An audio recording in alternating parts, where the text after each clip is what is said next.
네, 서동수의 글로벌 마켓 리더 메리츠증권 서동수 대리와 얘기를 나눠보도록 하겠습니다. 안녕하십니까? 예, 안녕하세요. 네, 자 오늘 서동수 대리와 좀 어떤 내용들 저희가 얘기를 나눠볼지 먼저 이슈부터 확인을 해보도록 하겠습니다. 자, 오늘의 이슈는 기승전 실적입니다.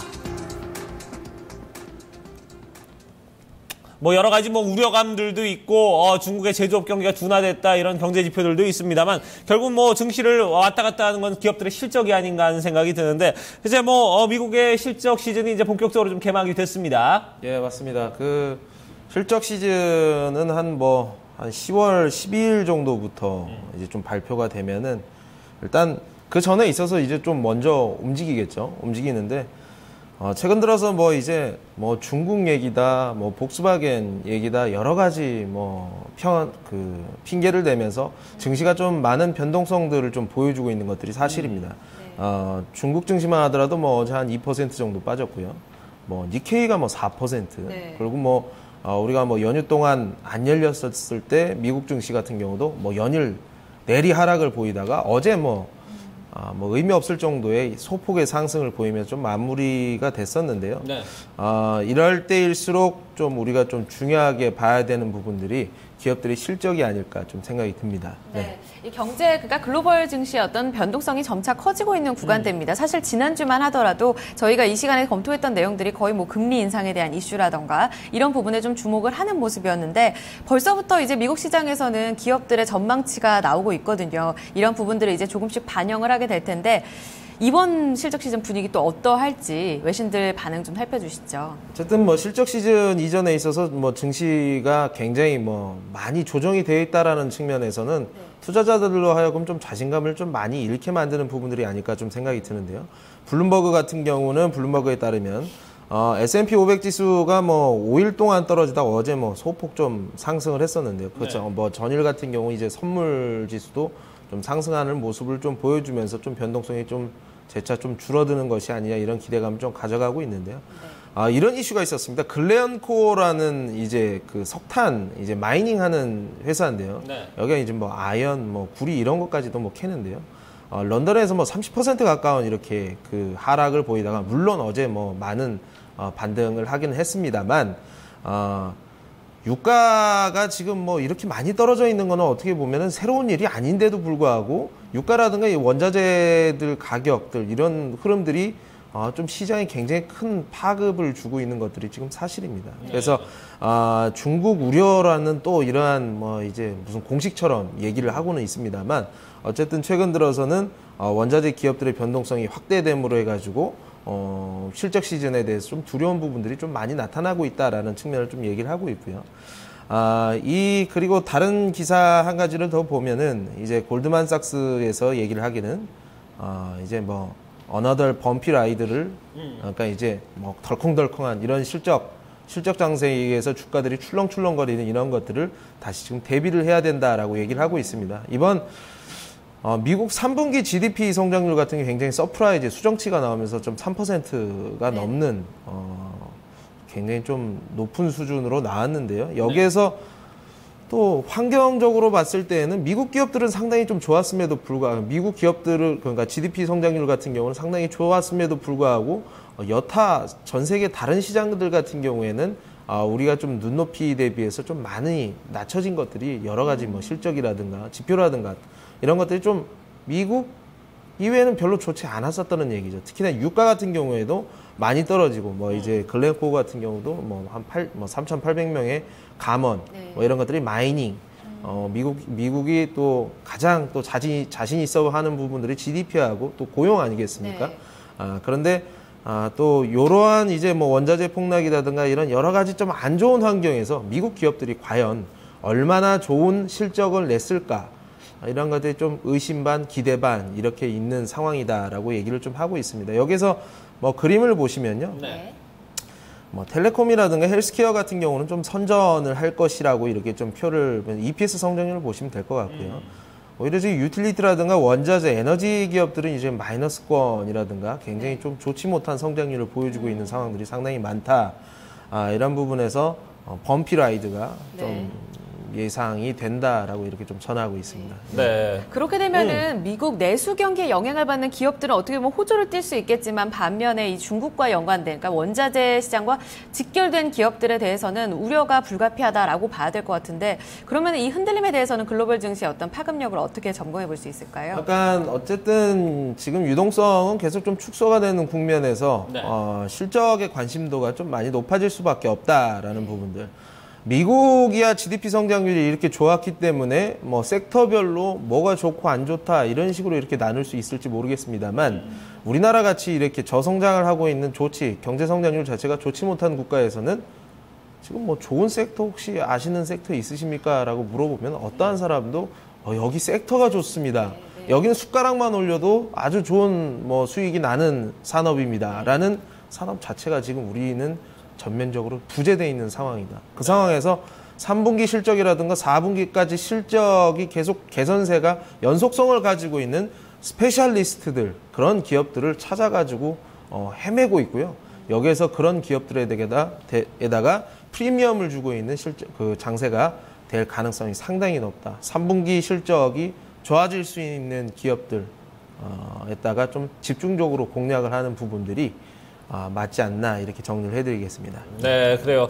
아무래도 좀 이머징 시장, 우리를 비롯해서 이머징 시장, 중국 시장 뭐 계속해서 좀 불안감이 계속 좀 이어질 것 같고, 지금 뭐 판도로 봐서는 어느 하나 좀 유력한 장세가 없다, 유력한 섹터가 없다, 이런 부분에서 상당히 좀 유동성 축소 국면을 대비해 볼 때 아무래도 좀 실적 시즌 대비해서 여러 가지 좀 변동성을 활용한 좀 매매들, 이런 부분들이 좀 필요하지 않겠냐, 이런 부분에 대해서 좀 짚어주셨습니다. 자, 이렇게 저희가 첫 번째 이슈 좀 얘기를 나눠봤고요. 이제 다음 이슈 또 이어서 살펴보도록 하겠습니다.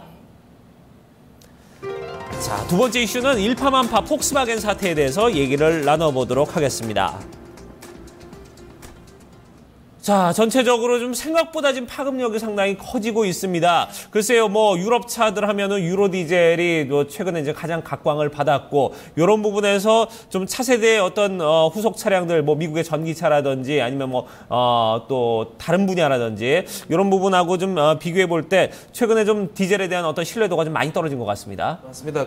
뭐 폭스바겐 사태가 뭐 한 국가, 그러니까 뭐 지금 독일 내에서는 뭐 7명 중에 1명이 뭐 자동차 관련된 산업에 종사를 하고 있다고 하는데, 디젤 엔진에 대한 사실 뭐 디젤 엔진이 아예 안 팔리고 뭐 디젤이 완전히 끝나고 이런 건 아니겠습니다만, 지금 좀 너무 이 상황들이 너무 좀 희한하게 좀 전개가 계속되고 있다. 일파만파라는 단어가 딱 맞을 것 같고요.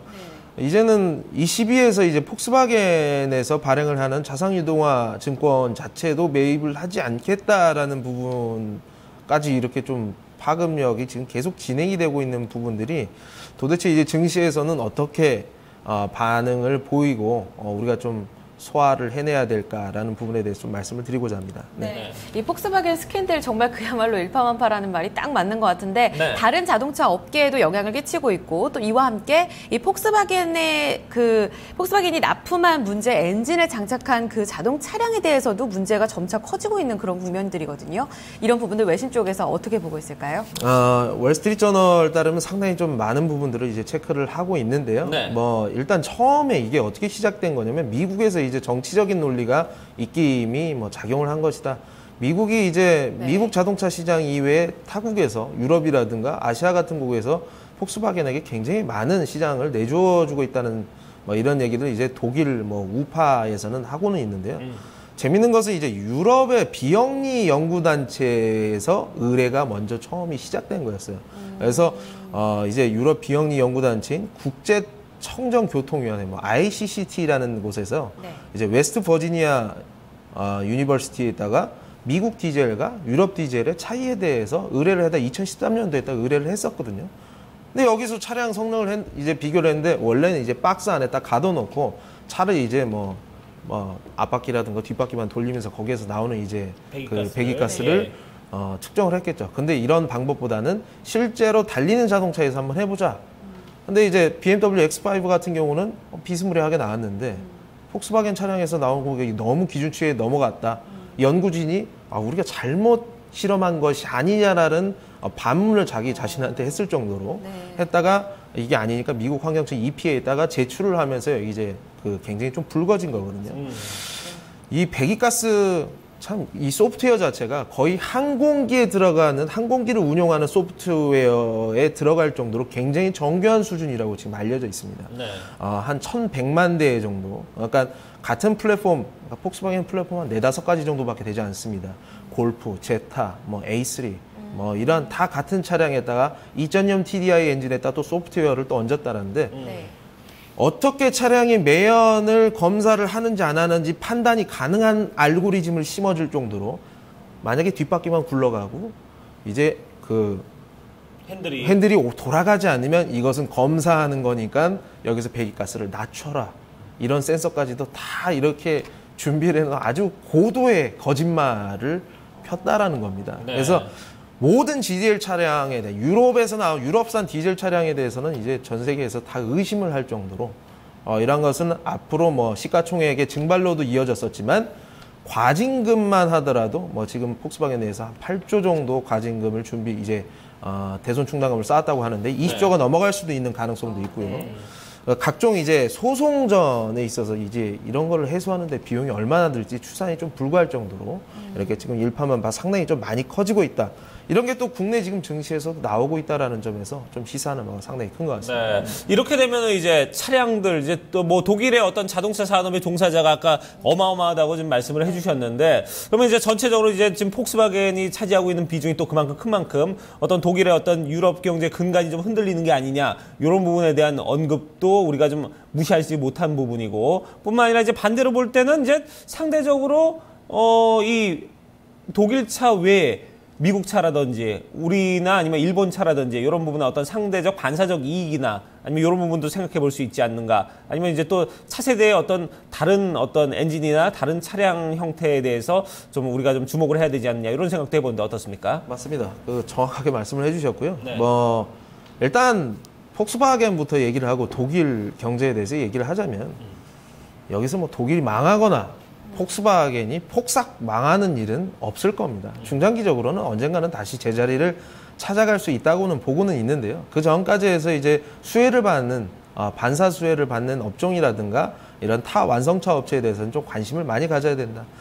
유럽에서 그러니까 특히나 가장 큰 자동차 시장으로 불리고 있는 중국 자동차 시장에서 내수 점유율 1등을 하고 있는 폭스바겐 같은 경우 뭐 GM이 거기 그 뒤를 쫓고 있고요. 현대기아차가 3위로 그 뒤를 쫓고 있습니다. 반사수혜가 이런 완성차 업체로 좀 연결이 되는가? 8월이라든가 9월 이제 자동차 판매량을 좀 보면서 이제 9월 21일 날 나왔으니까 9월 판매량을 좀 보면은 될 것 같고요. 우리나라 증시에서 전기차 섹터가 지금 움직임 심상치 않습니다. 뭐 이거 디젤 뭐 단 한순간 내일부터 안 팔리냐?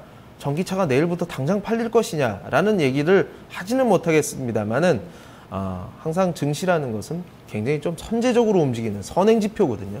그렇기 때문에 이런 트렌드에 있어서는 전기차 섹터에 대한 제가 트레이딩 매매를 주문을 드렸었는데요. 좀 뭐 지속적으로 이런 쪽으로 계속 관심을 가져봐야 되는 것이 아니냐. 배터리 팩 업체라든가 여러 가지 업체들 상당히 좀 밸류 체인들이 상당히 다양합니다.